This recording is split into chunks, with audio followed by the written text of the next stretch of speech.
Internet social media کے ذریعے کب آپ کے بچے کے بیڈ روم میں داخل ہو جائے گا اور وہ آپ کا باغی بنا دے گا، یہ آپ کو بھی خبر نہیں۔ بے شک، سبحان اللہ۔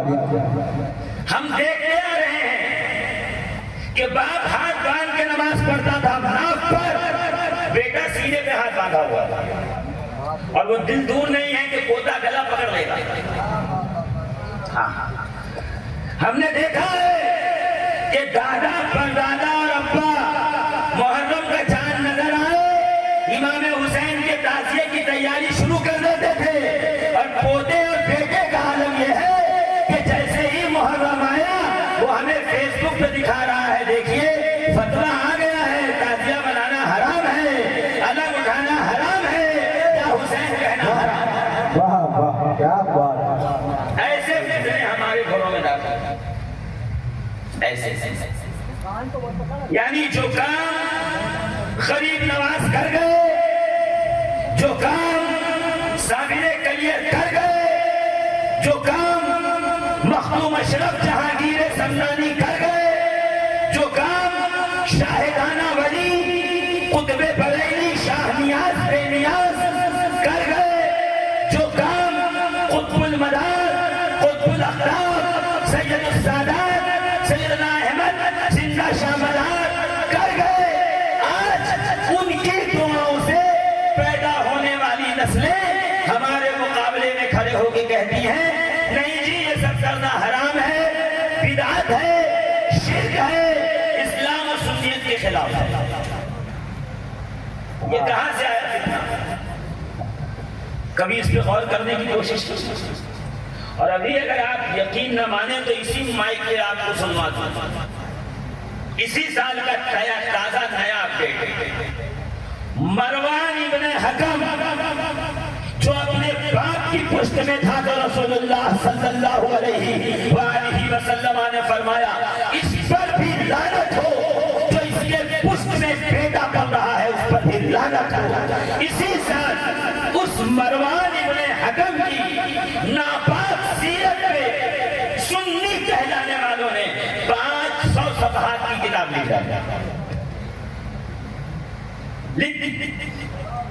عبید اللہ ابن زیاد جس کمینے اور بدبخت خبیث کے سامنے سید الشہداء امام حسین علیہ جدہ علیہ الصلوۃ والتسلیم کا مقدس سر لا کر کے دشت میں رکھا گیا، اور وہ کمینہ اوپر کرسی پہ بیٹھا تھا، حسین کا سر نیچے رکھا ہوا تھا دشت کے اندر، اور وہ اپنی ناپاک چھڑی سے حسین کے مبارک ہونٹوں کو مار رہا تھا۔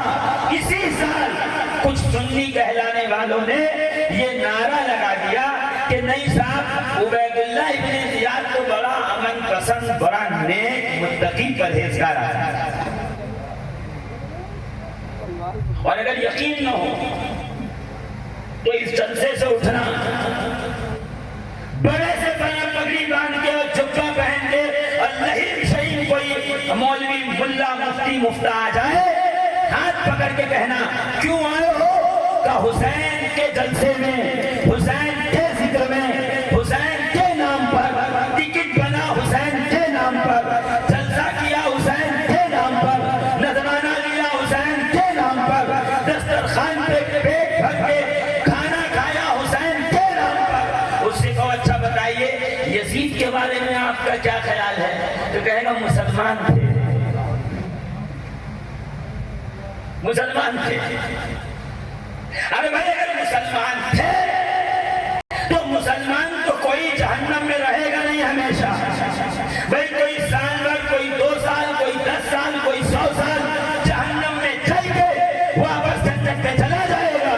یعنی آپ بیٹھے بیٹھے قاتل حسین یزید کو سرٹیفکیٹ دے رہے ہیں کہ حسین جس جنت کا سید و سردار ہے اس میں یزید جیسا ناپاک بھی داخل ہو جائے،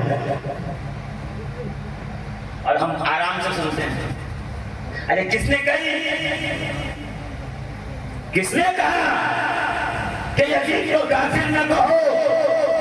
تو ہمارے پیارے کہتے ہیں امام اعظم ابو حنیفہ نعمان ابن ثابت نے کہا ہے تو میں کہتا ہوں لاؤ کتاب دکھاؤ. ابھی اسی دھنتیاں میں پرسوں جی بہت دور کی بات ہے، ابھی اسی گووندا پور کے اندر، ابھی آپ کے اسی شہر بریلی کے اندر یزید کے مسلمان ہونے کا اعلان کیا گیا. وہ لوگ جو بات پر اگر تمہارا پیجامہ کہیں اوپر ہو گیا تو تمہیں کافر کہہ دیں، اور اگر کرتا نیچے ہو گیا تو تمہیں کافر کہہ دیں، تو وہ لوگ کھڑے ہو کر یزید کے اسلام کی پیروی کرتے نظر آتے. آپ کیا سمجھتے ہیں فتنے کا مطلب کیا ہوتا ہے؟ ارے یہ ڈانس، یہ پکچر، یہ موبائل، یہ خرافاتیں یہ دوسرے نمبر پہ ہیں، کیونکہ بڑے سے بڑا گنہگار مسلمان جب پکچر دیکھتا ہے تو ذہن میں یہ خیال رہتا ہے کہ یہ گناہ ہے، اور گناہ سمجھ کے دیکھ رہا ہوتا ہے عذاب ملے گا. مگر جب یہ فتنہ اسلام کے نام پر چپ و دستار کے اندر تمہارے ذہنوں میں داخل ہو جائے گا، نئی نسلوں میں سرایت کر جائے گا، تو وہ اسے شراب اور اسلام سمجھ کے یہ زیادہ بڑا خطرہ ہے ہمارے. جسے چاہا کافر بنا دیا، جسے چاہا مسلمان بنا دیا، جس سے چاہا سلسلہ سوخت کر دیا، جس کو چاہا قطب بنا دیا. ایک دم باپ کی بکوتی چل رہی ہے. پوچھئے جو قطب بناتا ہے، جو ولایت بانٹتا ہے، جس کے در سے ولایت تقسیم ہوتی ہے، پہلے اس علی مرتضیٰ کے گھر پہ آ کے سوال کیجئے، پوچھئے یا علی فلاں کی ولایت کا اعلان کر رہا ہوں، آپ بتائیے وہ آپ کے گھر کا ولی ہے یا نہیں ہے؟ اگر علی مہر لگا دے تب جا کے ولایت کا اعلان ہوگا، ورنہ ولی اپنا آپ اپنے گھر رکھیے، ہمیں منظور نہیں. ایک عجیب کشمکش اور تماشا چل رہا ہے، عجیب ہیجان برپا ہے ماحول کے اندر.